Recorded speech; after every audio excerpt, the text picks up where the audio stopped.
সেনাবাহিনীর সদস্যগণ পরিবেশ নিয়ন্ত্রণে তৎপর ছিলেন এবং যথেষ্ট ভূমিকা রেখেছেন।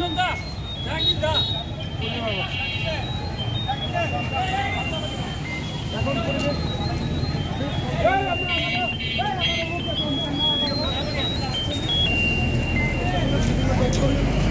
রয়েছেন পরিবেশ নিয়ন্ত্রণে